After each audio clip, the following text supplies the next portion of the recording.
할렐루야, 사랑하고 축복합니다. 4월 20일 말씀 묵상을 나누고자 합니다. 주일 어떻게 잘 보내셨습니까? 저희 온양삼교회는 저번 주부터 이제 예배가 2부 예배 때 각 거리에 두면서 그렇게 정상화된 예배를 드려지고 있는 상황 가운데 있습니다. 이번 주에도 함께 예배가 되어지고 또한 영상으로도 함께 예배가 드려지고 있는 상황 가운데 있습니다. 아직까지는 많은 상황들이 불안정하고 또 힘든 상황 가운데 있기 때문에 많은 성도님들이 함께 하지 못했지만 그럼에도 불구하고 다시 한번 하나님께 예배드린 그 감격과 은혜들이 우리 가운데 다시 회복되어지는 시간들이었습니다. 앞으로도 또 특별히 이제 교육부서 예배들이 이제 차츰차츰 정상화되어져야 할 상황 가운데 있는데 우리 아이들이 다시 한번 예배 가운데 하나님의 말씀을 배우고 또한 그 말씀 가운데서 저들이 은혜 받고 새롭게 되어지는 은혜들이 있기를 바라면서 또 그렇게 주일을 보냈습니다. 오늘 우리가 함께 보고자 하는 말씀은 에스겔 37장 1절부터 14절까지 말씀입니다. 에스겔 37장 1절부터 14절까지의 말씀입니다. 본 말씀은 마른 뼈의 환상이라고 많은 사람들이 이야기하는 그 본문 중에 하나입니다.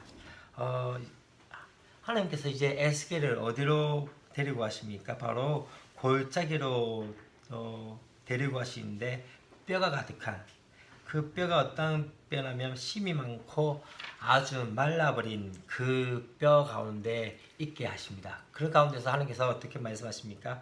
이 뼈들이 능히 살 수 있겠느냐는 그 질문 가운데 에스겔은 주께서 아시나이다 라고 말하게 되어지고 하나님께서 이 에스겔에게 대언을 하여서 뼈가 붙게 하고 살이 붙게 하고 또한 뒤에는 어떻게 합니까? 그 생기들이 불어서 다시 생기가 살아나게 하는 역사를 통해서 큰 군대 역사가 일어나는 것들에 대해서 1절부터 우리 10절까지 말씀 가운데 나옵니다. 그리고 11절부터 해서 14절까지 말씀에 대해서는 바로 앞에 있는 그 마른 뼈 환상에 대해서 다시 한번 설명해 주는 그런 구절도 볼 수 있습니다. 이제 우리가 다시 한번 이 말씀의 전체적인 것들을 세부적으로 나눌 텐데요.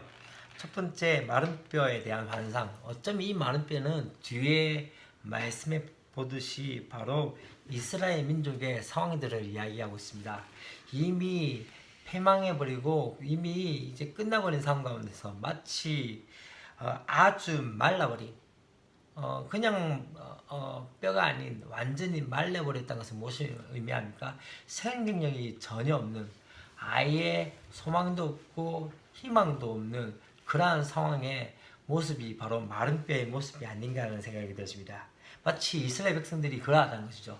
이스라엘 백성들의 모습이 마치 마른 뼈 같은 상황이었던 것을 말하고 있는 것이죠. 그래서 뒤에 보면 11절 말씀에서 어떻게 합니까? 우리의 뼈들이 말랐고 우리의 소망이 없어졌으니 우리는 다 멸절되었다 하느니라 라고 말씀합니다. 그게 바로 지금 이스라엘 백성들의 모습이었고 어쩌면은 지금 우리의 상황도 그렇지 않나라는 생각이 있습니다. 그런 가운데서 하나님께서 어떻게 하십니까? 이 에스겔에게 이 뼈들이 능히 살 수 있겠느냐라고 이야기합니다. 그때 사실 아마 에스겔도 너무나 황당한 상황이 아니었을까요? 마른 뼈를 보면서 그냥 그렇게 뼈들을 보면서 이 뼈들이 능히 살 수 있겠느냐, 희망이라고는 소망이라고는 생명력이라고는 아무것도 볼 수 없는 그 상황 가운데서 하나님께서 물으셨기에 그가 대답했던 것이 무엇입니까? 주께서 아시나이다 라고 말하고 있는 것이죠. 이거는 어쩌면은 무지하고 무능한 인간이 다시 한번 전능하신 하나님에 대한 반응이 어쩌면 이렇게 밖에 할 수 없는, 왜요? 할 수 있다고 이야기할 수 없고 할 수 없다라고 이야기할 수 없기 때문에 그 가운데서 주께서 아시나이다 라고 말씀하는 그 에스겔의 모습을 보고 있습니다. 어쩌면 이것은 최선의 말이지 않나라는 생각이 들어집니다. 절대 변하지 않을 것 같은 완고한 사람들이나 또 절대로 천왕성 같은 도무지 변화되지 않을 것 같은 사회 구조들, 또한 도무지 회복이 불가능한 그 절망적인 현실 가운데 다시 한번 고백하는 것 중에 하나는 무엇입니까? 주께서 하시나이다. 주님께서 하실 수 있으면 하실 수 있습니다. 그러나 우리의 힘과 우리의 능력을 할 수 없음에 대한 고백들이 바로 주께서 하시나이다가 아닐까요? 여러분, 어쩌면요 지금의 상황들도 그렇지 않나는 생각이 들었습니다. 지금 우리가 코로나19 사태로 우리에게 주어졌던 과거에 가장 평범한 일상이 우리가 빼앗기고 또한 어떻게 할 수 없는 상황 가운데 이제는 사람과 사람이 믿지 못하는 상황 가운데 그런 구조로 바뀌고 있는 상황입니다. 어떤 매스컴에서 SNS에서 그런 이야기가 나왔습니다. 우리는 코로나19 이전의 상태로 돌아갈 수 없다라고 이야기한 것을 보았습니다. 그 이유가 무엇입니까?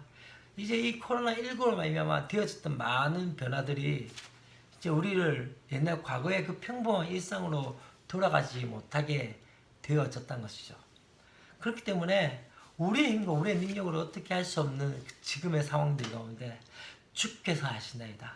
주님께서 이루시면 되고 주님께서 행하시면 되어진다는 것들을 고백하는 것이 어쩌면 그게 바로 믿음의 고백이 아닌가 하는 생각이 들어집니다.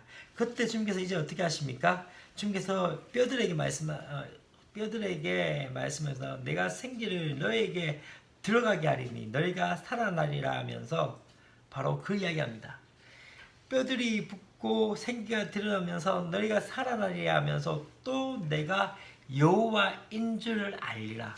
에스겔서 말씀 우리가 계속적으로 묵상하면서 가장 중요한 말씀 중에 하나가 뭐냐면 이것입니다.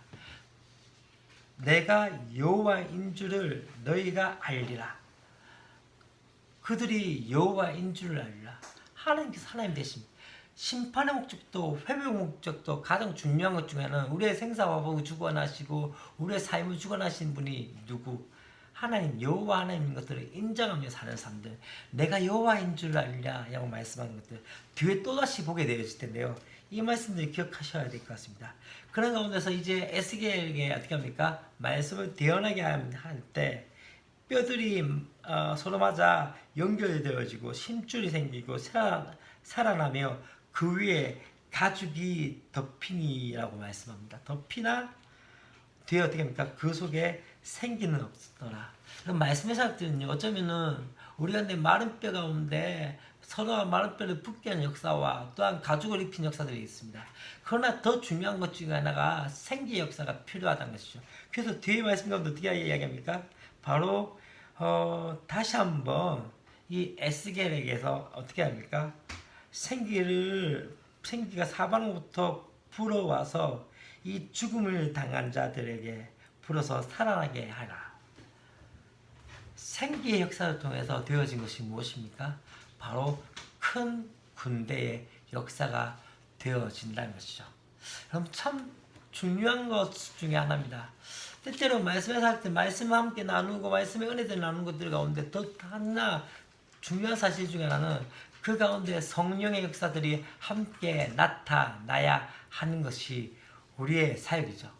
말씀 가운데 아이들을 가르치고 또 말씀 가운데 아이들 가운데 계속적으로 우리가 말씀을 읽게 하고 또한 묵상하게 하지만 더 중요한 건 그 말씀의 역사들을 우리 가운데 새롭게 할 수 있는 것은 무엇입니까? 성령의 역사라는 것을 말씀하는 것이죠.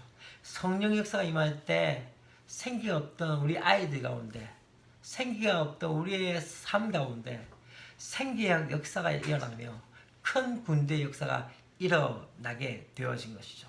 지금 이 땅 가운데 이 시대 가운데 참으로 우리 가운데 중요한 건 무엇입니까?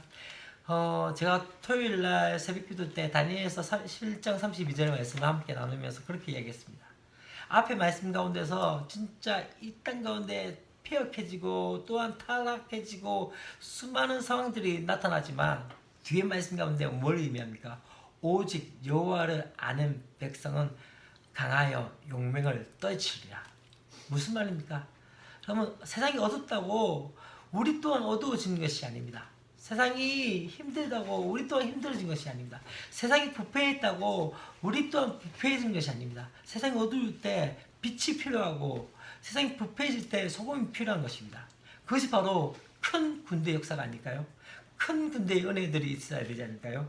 이제 우리가 이 말씀에 대한 11절부터 14절까지 말씀을 우리가 볼 텐데요. 아까 처음에 이야기했던 것처럼 뼈들은 바로 이스라엘 족속들을 이야기합니다. 뼈들이 말랐고 소망이 없어졌고 다 멸절되어진 그 상황들. 그 가운데 이제 대언하여 말씀하실 때 어떻게 되어집니까? 이제는 이 뼈들, 무덤에 있는 이 뼈들이 이제 살아남을 통해서 무덤을 열고 너희로 거기에서 나오게 하고 이스라엘 땅으로 들어가게 하리라. 마치 이들이 바벨론 땅에 있는 것이 무엇입니까?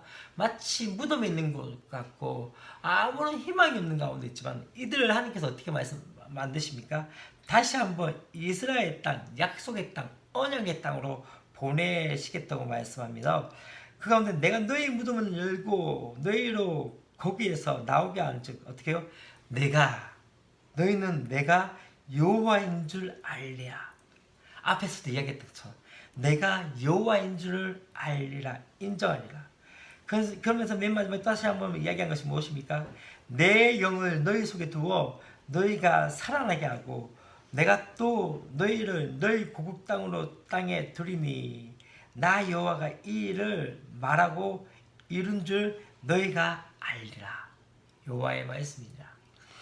분명한 것은 무엇입니까? 여호와의 그 이름, 분명히 그분은 전능하신 분입니다. 하시고자 하는 것들을, 이루시고자 하는 것들을 분명히 이루시고자 하는 하나님의 것들을 믿고 나가는 것입니다. 그래서 어떻게 해요?